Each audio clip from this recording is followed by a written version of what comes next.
itu akumulasi semua kesolehan para nabi itu terkumpul di sosok seorang Nabi Muhammad SAW.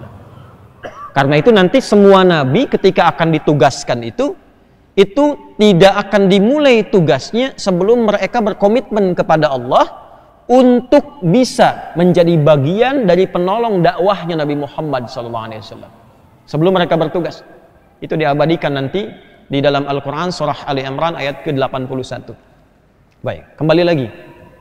Nabi Yakub ini diantara keistimewaannya itu selalu mendekati Allah dalam semua ragam aktivitasnya.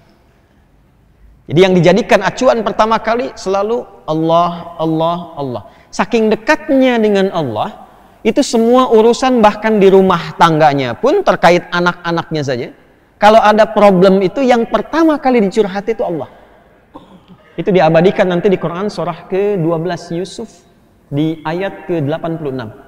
Innama ashku bathi wa huzni ila Allah. Aku tuh kalau curhat sedang merasakan sedih ya, mendalam atau satu kegelisahan dalam jiwa. Ya, bathi itu kegelisahan dalam jiwa yang bikin nggak tenang, gelisah. Ya, ibu akhir bulan gelisah karena suami belum ada tanda-tanda untuk menerima bulanan misalnya. Nah, itu bathi.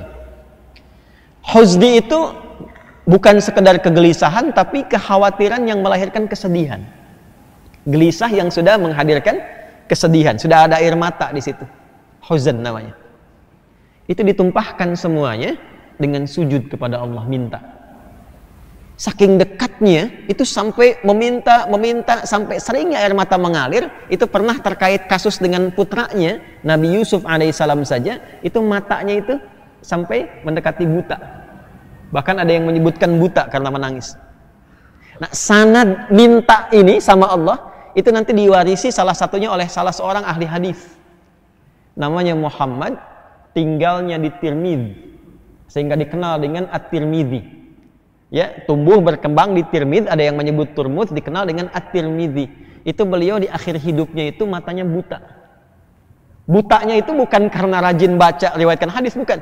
Itu ahli hadis, ahli Al-Quran, ahli fiqih, ahli tahajud, ahli puasa, tapi di akhir hidupnya buta karena saking banyaknya menangis kepada Allah karena takut apa yang telah beliau hasilkan dalam hidupnya dianggap masih belum cukup mendapatkan rahmat Allah Subhanahu wa taala. Bayangkan tuh. Nah, karena saking dekatnya inilah kemudian disifatilah dengan satu nama yang khusus untuk beliau pada waktu itu, disebut dengan hamba yang sangat dekat dan taat kepada Allah. Ya, hamba yang dekat dan taat disebut dengan Isra, Allah il dalam bahasa itu. Sehingga ketika digabungkan menjadi apa? Israel. Jadi kalau mendengar kata Israel itu artinya penamaan yang dilekatkan kepada siapa? Nabi Yakub alaihis salam. Nanti kakeknya, kalau kakek kan Nabi Ibrahim kan? Lebih dekat lagi dengan Allah. Bukan cuma dalam ritualnya. Dalam setiap tahapan hidupnya, ujiannya lebih berat dibandingkan dengan Nabi Yakub alaihissalam. Belum punya keturunan, begitu punya harus disembelih gitu kan? Baru berdakwah sudah diancam sampai dibakar hidup-hidup, dan seterusnya. Karena itu naik statusnya lebih tinggi menjadi Khalilullah. Wattakhadallahu Ibrahim Khalila. Jadi yang ini Israel, yang kakek datuk ke atasnya Khalilullah. Nanti yang puncak ke bawahnya, yang terakhir, yang alhamdulillah kita dipilih menjadi umat beliau sallallahu alaihi wasallam, ya, itu Habibullah. Lebih tinggi lagi tuh. Makanya salawatnya pun lebih lengkap. Salawatnya lebih lengkap. Balik.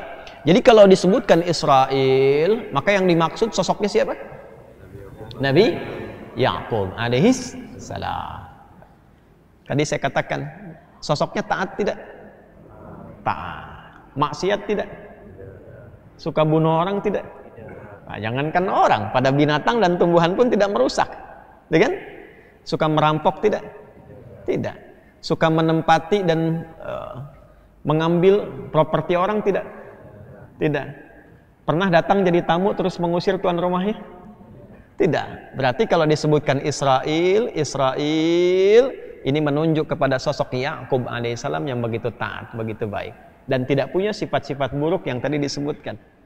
Jadi kalau ada orang mengambil nama ini dan menjadikan moto atau slogan dalam aktivitasnya, maka seharusnya yang diambil makna-makna ketaatannya, bukan makna-makna lawannya atau paradoksnya.